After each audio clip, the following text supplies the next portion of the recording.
Bueno, de manera muy atropellada, inédita, pero se cumplió ya con la formalidad. Joe Biden es el presidente electo de los Estados Unidos. Donald Trump muy a regañadientes, acorralado, prácticamente aislado, solo. Ha reconocido su derrota, emprendido un proceso de transición. ¿Acá se acaba la película o qué sigue? Luis Miguel González, ¿cómo estás, Luis Miguel? Encantado de estar aquí, buenas noches. Muy buenas noches. Stephanie Enaro, ¿cómo estás? Muy buenas noches. Hola, Manuel, muy buenas noches. Gracias, muy buenas noches. Jaime Sánchez Rey. ¿Cómo estás? Buenas noches. Luis Miguel, el principio del fin, el fin del principio, el principio del principio. ¿Dónde estamos? Para mí claramente es el fin de la presidencia de Trump, un nuevo balance de fuerzas que le da un poder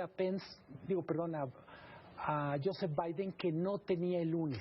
¿Tiene más poder ahora Joe Biden? Gana todo en esta semana. Primero las 2 senadurías en Georgia, la mayoría en el Congreso, en las 2 cámaras, pero sobre todo va a tener enfrente un partido republicano dividido, debilitado, con una crisis de identidad brutal, y eso se traducirá de cortísimo plazo en que Biden va a poder imponer su agenda prácticamente como cuchillo en mantequilla, en temas como reactivación, plan antivacunas, muy probablemente política medioambiental y política exterior. O sea, tú ves fortalecido a Biden y a Trump muy debilitado. De una manera que nadie se hubiera podido imaginar todavía hace 48 horas. Stephanie, ¿cómo la ves?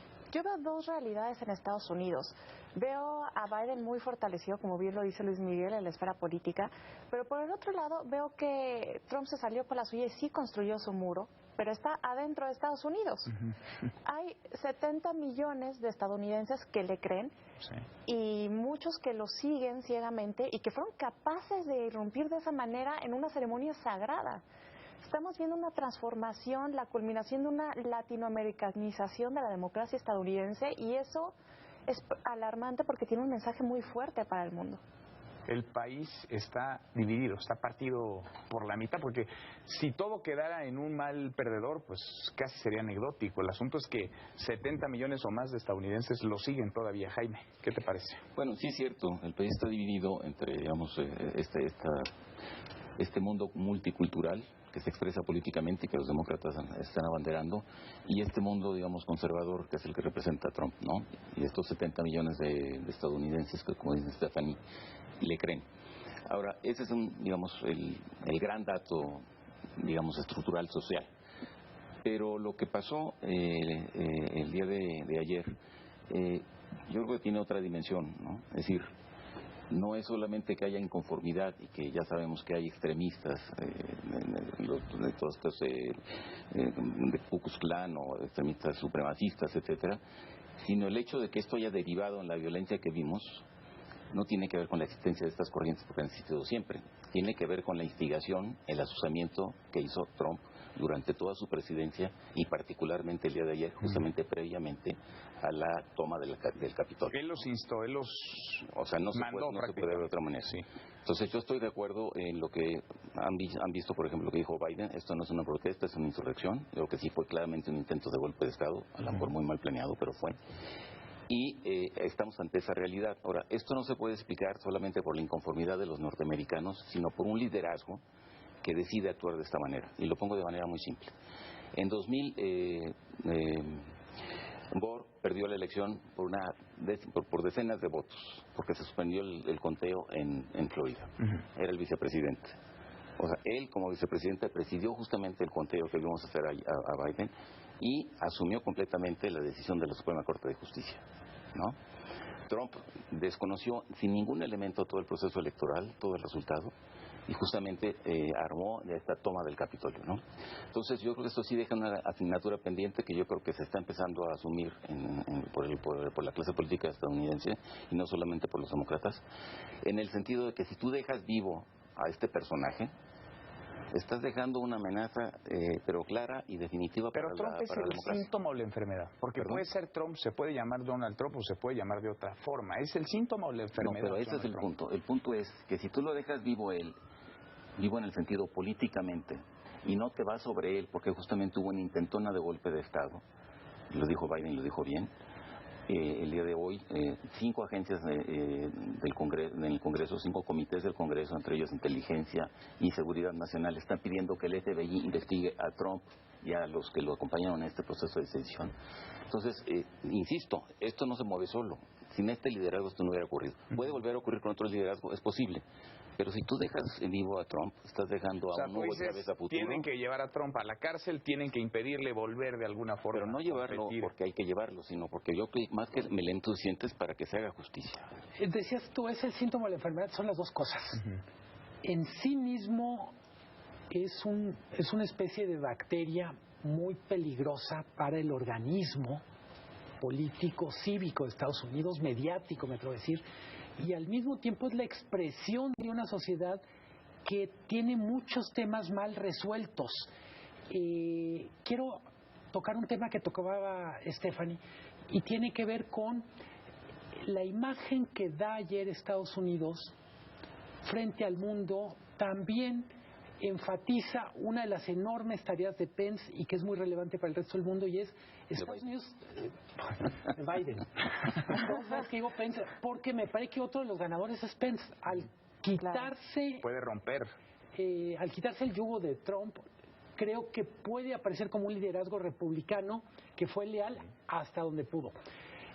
Una de las tareas, los trumpistas no se la van a perdonar, Una de las tareas más relevantes es la reconstrucción del liderazgo global de Estados Unidos. Lo de ayer es la gota que derrama el vaso, la última mancha del tigre, pero hay que decir, Estados Unidos perdió liderazgo en el tema de cambio climático, perdió liderazgo en temas como libre comercio, en organismos multilaterales, incluyendo Organización Mundial de la Salud, en el contexto de la crisis. Entonces, es cierto que Biden tiene más poder del que tenía el lunes, pero también tiene más claro una tarea que es enorme, y es Estados Unidos ha ido perdiendo literalmente a grandes rebanadas su liderazgo en el mundo. No es en este momento la nación que nos diga cómo tiene que ser la democracia. Se volvió una parodia de sí mismo. Pues sí, lo es. Claro, se volvió una república bananera y lo podemos ver de una manera interna y una externa. De manera interna podemos ver que se acabó ese concepto de bien común. Las repúblicas funcionan solamente cuando los perdedores aceptan su derrota para que los ganadores puedan ejercer sus funciones. Llegamos al fin de esto y estamos viendo una latinoamericación, insisto, de la política estadounidense. Ahora, Trump parece una profecía autoinfligida, solamente que se equivocó en los tiempos. En el 2016, él no quería ganar. Él lo único que quería era contender por la presidencia, cantar fraude, sacar su canal y permanecer vigente como un outsider que protestaba. Lo único es que la vez pasada no le calculó bien, ganó, y ahora que quería ganar, se quedó con lo que quería para el 2016. Y vemos que esto le sirve mucho para otras potencias que han salido bien paradas en todo este contexto de la pandemia. Los que han salido mejor parados no son países democráticos. China, por ejemplo, cerró el 2020 creciendo. Firmó ese tratado, el RCP. También acaba de cerrar un acuerdo de inversiones con la Unión Europea. Entonces vemos que la democracia para gran parte del mundo ya no es un referente de progreso. De hecho, una de las últimas encuestas del Pew Research Center estaban diciendo que el 55% de la población mundial ya no está conforme con la democracia. Ahora, si le sumamos que el país que siempre fue el referente ahora es una parodia de sí mismo, esto tiene un mensaje de alarma para el mundo que va más allá del Capitolio. Ahora, decías, Jaime, tendrían que terminar con Donald Trump, y hay elementos, digamos, para judicializarlo, habría elementos incluso para que no concluyera su mandato, pero terminaría en la cárcel, autoexiliado, fuera pues del juego político. Decías tú, Luis Miguel, es el fin de Donald Trump. ¿En serio? ¿Es el fin de Donald Trump? ¿El fin del trumpismo? Yo no sé si es el fin del trumpismo. Bueno, obviamente sale muy debilitado, basta ver con la serie de renuncias que ha habido ya y el impacto que esto tuvo en el Partido Republicano. Es decir, bueno, Pence era impensable que se deslindara.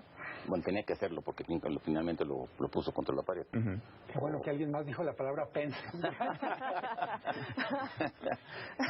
Y bueno, y otros republicanos obviamente se deslindaron. Entonces, esto obviamente tiene un efecto real. O sea, si él se personificaba como el digamos, el futuro articulador, digamos, de esta masa republicana y de este sector conservador, pues esto ya lo ha golpeado definitivamente. Definitivamente. Yo creo que sí, yo creo que yo creo que sí. Yo creo que una cosa es ver este liderazgo y otra cosa es ver lo que pasó en el Capitolio y la forma en que se reaccionó, cuando menos la clase política. Habría que ver, bueno, no sé, los supremacistas blancos supongo que están muy contentos. Esto sí lo golpea seriamente. Ahora, no hay que ir muy lejos, o sea, Hugo Chávez intentó un golpe de Estado, cayó en la cárcel, revivió y finalmente ganó la presidencia, y desde ahí pues finalmente instauró la dictadura que existe en Venezuela.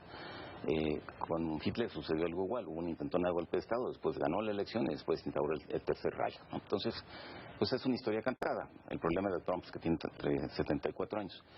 Pero si hay un expediente, es clarísimo, en términos económicos, todo el asunto de los impuestos. Está todo el asunto de la intervención rusa, que después de ver lo que hizo en esta ocasión, bueno, es perfectamente posible que esto ya haya tenido una cola real, como lo empezó a detectar el FBI. Y todo este asunto de la toma del Capitolio, pues yo sí creo que fue una intentona real de golpe de Estado, porque si no, el hombre está demente. O sea, nadie se pone a armar digamos, tinglado, simple y llanamente porque sí, él realmente tenía la expectativa de que esto ocurriera, ¿no? Y el hecho de que recule ahora es que está justamente contra la pared. Entonces, esto que digo de que hoy 5 comisiones del Congreso, entre ellas seguridad e inteligencia, le están pidiendo al FBI que investigue a Trump y a sus seguidores por la sedición y por el intento de insurrección, pues es claro en el sentido en que va. Yo supongo que habrá suficientes elementos como para que este hombre acabe en la cárcel. Y cuando digo acabar con Trump, entonces, no solamente decir, bueno, Trump acabó en la cárcel, sino que la democracia, por más debilitada y por más bananera que se haya vuelto en Estados Unidos, tendría la capacidad de responder y de poner estas cosas en orden. Es decir, quien te mete con esto, pues no tiene futuro. A ver, yo creo que se parece mucho ahorita, escuchando a Jaime, se parece mucho a lo que pasó con Nixon. Es un outsider, llega a la presidencia y poco a poco el establishment lo echa fuera y literalmente lo humilla. Yo creo, nomás para ser claro, yo creo que sí es el fin de Trump, no es el fin de movimientos de extrema derecha en Estados Unidos, que me parece que lo que queda claro es que están más vivos que nunca. Lo que vimos ayer, vamos a decir, es la ala más carnavalesca de esa extrema derecha, pero hay otra parte que va a estar expresándose en sus ámbitos locales, en políticas concretas, en temas como el aborto, en temas como el derecho a portar armas. En ese sentido yo diría, Trump sí es el gran perdedor. Yo no sé si Jaime, escuchando a Jaime, me contagia. Para mí es wishful thinking que le vaya tan mal a Trump. Pero en cualquier caso, en la arena política tiene poco. Pero a ver, si le va muy mal a Donald Trump, y considerando los datos que compartías, Estefanía, hace unos minutos sobre la democracia y, digamos, la poca confianza o la cada vez menor confianza que hay de la ciudadanía hacia el modelo democrático.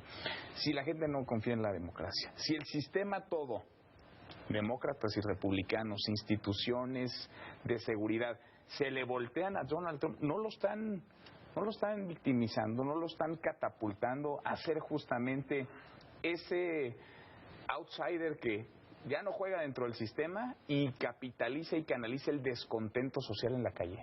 Yo concuerdo con esa visión que estás compartiendo y creo que va a tener mucha tela de dónde cortar, porque a Biden no le van a tocar las cosas fáciles. Le va a tocar un país con mucho desempleo, con una contracción económica del 5%, con una China que ya lo rebasó no solo en materia económica, también ya lo rebasó en materia de economía digital, y eso es bastante importante porque Estados Unidos no tiene planes, y con un país que ahora tiene que dejar de hablar de la pandemia y tiene que empezar a hablar de su democracia. Esto es inédito. Entonces, cualquier cosa que Biden haga mal o que crezca esa insatisfacción de la población, porque Biden va a llegar con muchas expectativas colgadas, no va a ser fácil de cumplir. Creo que Trump lo puede capitalizar muy fácilmente y seguir vigente. Aquí lo vemos en la política local. Cualquier político que grite fraude permanece vigente hasta la siguiente ronda. Ese es un problema de este país. ¿Tú crees que Estados Unidos... O sea, ¿tú crees que Donald Trump se va a ir a su casa? No. Yo lo que digo es una cosa, que de acuerdo con la experiencia internacional, es decir, eso que decía Stephanie, un sistema como el estadounidense fue ejemplar justamente porque los perdedores reconocían su derrota y las transiciones de poder eran pacíficas. 200 años de eso. ¿Qué? 1814, en fin. Sí. Ahora, eso no se explica solamente porque no haya habido divisiones, porque divisiones las hubo la guerra civil, ¿no? Hubo otro momento importante también en que hubo fuertes divisiones. El problema es que esto nunca se articuló con un liderazgo que desconociera el resultado y que aparte organizara una intentona de golpe de Estado. Esa es la dimensión estrictamente política, asumiendo que efectivamente hay una división social extremadamente fuerte y que es cierto, Biden va a enfrentar una situación bastante complicada. Es por eso que si esto no se soluciona por este lado y Trump entonces sigue, digamos, existiendo de esta manera y queda el registro de que se puede hacer un atentado de esta naturaleza contra la democracia y nadie es sancionado, me parece que sería, y tenemos experiencia los mexicanos de qué pasa cuando esto pasa. Es decir, la ley es laxa. En Estados Unidos no ha sido así. La ley se aplica y no siempre se aplica igual. Como también se dijo, si hubieran sido negros manifestantes ayer en el... Si otro gallo hubiera no hubiera pasado lo que pasó. Sí. Entonces, es muy simple. O lo paran ahorita, y yo creo que hay elementos para que lo paren, y es el simple ejercicio de la justicia, o están incubando un tigre que va a volver a saltar con ese personaje o con otro. Trump es muy fuerte, pero también es muy vulnerable. Tiene muchos flancos débiles, el flanco fiscal. Creo que no hay que perder de vista, una cosa es Trump operando con todo el cobijo de las instituciones que le tenían miedo o que trabajaban para él, y la otra va a ser él sin carrocería. Yo creo que trae una cola gigantesca, como dicen en Colombia, tiene literalmente cola de espadrapo. Le va a prender fuego muy rápido. Pues lo veremos. Lo veremos porque vivimos tiempos inéditos. Gracias, Luis Miguel. Muchas gracias. Un gusto. Stephanie, gracias. A Mil ti, gracias. buenas noches. Jaime, muchas gracias. Manuel. A usted por vernos. Gracias. Mañana que nos encontramos, mañana que será noche de viernes. Soy Manuel López San Martín. Pásela bien.